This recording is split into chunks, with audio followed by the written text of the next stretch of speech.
Alright guys, so today we're going to be going, me and my son are going to Lebonheur to give a talk to the Lebonheur Palliative Care Team. These are going to be the fellows that are going to start in the Palliative Care Team. Now, Palliative Care does pain management and end-of-life consultations for patients in the hospital.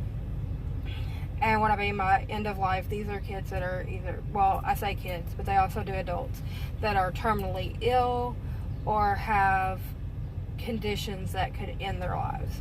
We became connected to this team because my daughter had pain management issues that ended up in ending her life. She had cerebral palsy and autonomic dysautonomia that eventually ended her life. So we've been connected with this team for 7 years now, because we got connected with them 3 years before my daughter's death, and my daughter's been gone for 4 years now, so 7 years in total. So I've been giving this talk for 4 years. I started the year that my daughter died, and my son has been going with me the past, I want to say 3 years. Two years. My son's been going with me the past 2 years to give the talk. He gives the sibling perspective on dealing with a sibling going through these issues. I give the parent perspective of going through these issues and how a doctor can deal better with patients and delivering bad news and helping families, complete families, go through these issues. So, James, do you have anything you want to say? No. Okay, so we're fixing to go right now and get us something to drink, and we're going to be heading over to Lebonheur. When we get there, we might do a little bit of talking before we go in and see the team before we do our talk. I'm not sure if we're going to film during the talk. We might not. I'm not sure yet. But we'll do a little bit of filming beforehand so that you get kind of a little idea of what our life was like at the time my daughter was alive. So we'll see you guys back in a few minutes. So here we are. This is Lebonheur. And right up there, I don't know if you guys can tell, right up there is going to be floor number 12. And that is where my daughter spent most of her hospitalizations. It's kind of like the catch-all floor for chronic patients. And it's kind of, well, I would say it is the chronic patient floor, where it's like return patients, where they have a myriad of issues, and there are ones that are in and out of the hospital for long hospital stays, and the nursing staff are used to the patients and know them by name, know the families by name. And so, like right here, this is going to be the front of like kind of more research area. Right along here is going to be where like parents would come to take like smoke breaks and stuff. So this was kind of like our everyday kind of situation when she was in the hospital. If you needed to walk outside, this is kind of the area you would go to be out of the hospital, maybe get a little bit of sunshine, what have you. But most of my time was spent right up there on that floor. Now, they do have a lot of programs inside of the hospital for kids. They have a lot of people come in and tour and see the kids, but most of your time is generally spent right up there on the floor. Like each floor even had like a washing machine and dryer for you to like wash and dry your clothes. There's a lunch room for you to go get food, things of that nature, but most of your time is going to be spent right up there on that floor. So that is kind of the front of the hospital. Be back with some more later, guys. Hey guys, this is me butting into the MotherSon vlog. So I'm going to give you a little brief rundown of what we're actually doing at Lebonheur. Obviously, this is post trip. But we do these scenarios in which we're training the fellows in the program on how to talk to families about hard situations and how not to talk to families in situations. So we go through 3 real life scenarios that we experienced through my daughter's healthcare situation. The first scenario is early in her healthcare journey, in which I dealt with a resident who was very rude. Like, she kept interrupting me while I was talking and acting like what I had to say was of no consequence to her. And then once I called her out on interrupting me and I started speaking again, she sighed as if I was wasting her time.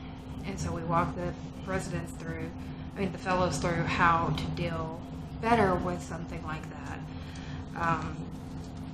Then the second scenario is more midway through my daughter's healthcare journey, in which they didn't really listen to me, not the palliative care team, but my daughter's doctors. And my daughter kept blowing her IVs, and they were talking about placing a central line, which a central line would generally be kind of in this area, and it's a line that goes directly to the veins that link to the heart, so that they have access to draw blood or give IV fluids or IV medications or things of that nature when you can't get an IV in. She blew another IV, they couldn't get another IV in, and they wanted to wait until the next day to do the surgery to do the central line, and I kept telling them that that's a bad idea. She dehydrates very quickly, but of course, you know, I'm not a doctor, so they didn't want to listen to me. And my daughter went into a stage of crashing because she was dehydrating very quickly, and they had to do emergency bedside surgery in her room, and place a PICC line, which is similar to a central line, but they go into the arm, usually in this area right here, and it's also a line that leads kind of directly in the general area of the heart. And it goes into a major vein, so like they have to slice into her arm and place it. This was done at my daughter's bedside with no anesthesia, no nothing, because my daughter was in the process of crashing. Very traumatic thing to have to happen in her hospital room. But anyway, and this was also around the time that we had to have a discussion about signing a DNR, a do not resuscitate order, for my daughter. So we discussed how that came about, and ways to introduce that topic and ways not to introduce that topic, things of this nature. And this is a time where James ended up breaking down during the session and had to leave for a little bit. He's a very strong boy. He's a very, very strong boy. My daughter and him were 19 months apart. And for him to be able to go and talk about these things is huge, and he also knows his limitations. So he left the room for a little while. He came back while we were still kind of talking back and forth about the scenario a little bit. Scenario 3, he definitely left on while we were talking about this. This one's a hard one for me, and this one is the one that I break down on every year. And this is the end of Katarina's life, in which we had to discuss just making her comfortable so that she could pass away. It's very hard topic to talk about. And to be honest, I really don't even remember the discussion that we had that actual day. I just remember the things leading up to it and what happened afterwards. I don't even remember the words that were said in that room that day. I just know what the end result was. But they gave Katarina medicine so that she wasn't like gasping for air because she was having difficulty breathing, and that she wasn't in pain, so that she could rest and she could go in peace. And that we role play how to bring that conversation up, what you might have to say to those parents, and things of that nature. These are not fun discussions. These are not happy discussions. These are difficult discussions, and these are things that people have to talk about sometimes. There are kids out there that have terminal illnesses, and these are discussions that have to be had. And my whole part in taking and doing these talks is making sure that these fellows, these doctors, have appropriate training when they enter these rooms and they talk to these families, to not put their foot in their mouth and say something stupid to these parents, that they have enough empathy and enough compassion to deal with these parents and deal with these families, so that these families don't have some of these scenarios that I have, so that these parents don't have some of these memories that I have of problems that I had while my daughter was going down this drain. Then the fourth scenario is a new scenario for us. It's a false scenario. This is actually not something to do with my daughter. Some of the fellows on that team are adult palliative care. They don't have anything to do with kids. And so we just kind of made up a scenario in which I have an uncle that's like 80 and has dementia and has a certain amount of health problems, and how could they work with me in telling him that he has cancer, and how could we work together to treat him given his other medical problems and stuff like that. So we role play that out, talk about that, and go on from there.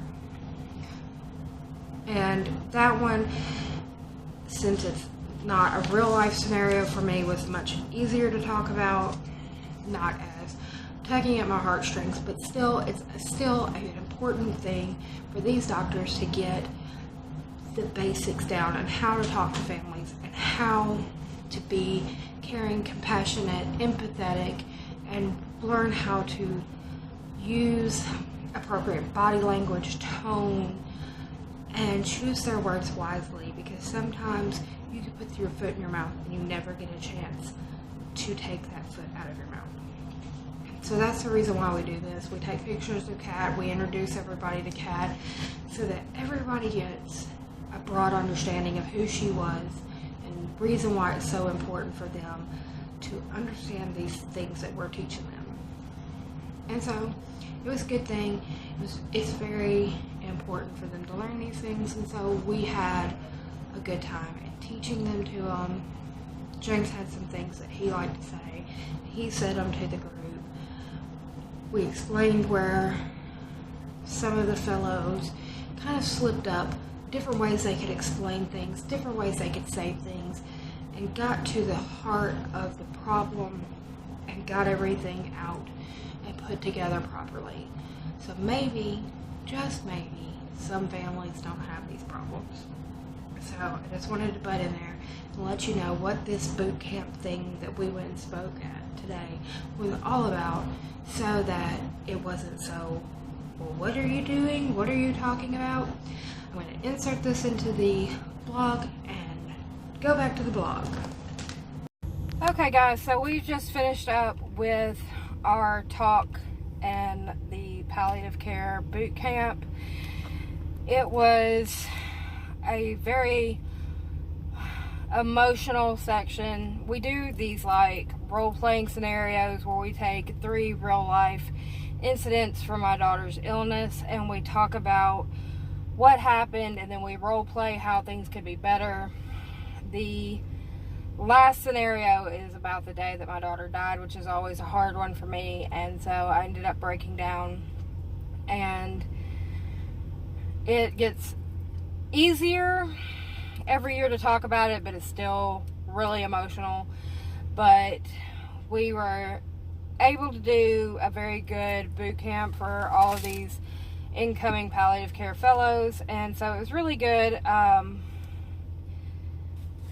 We also did the usual, happy birthday to my daughter. We did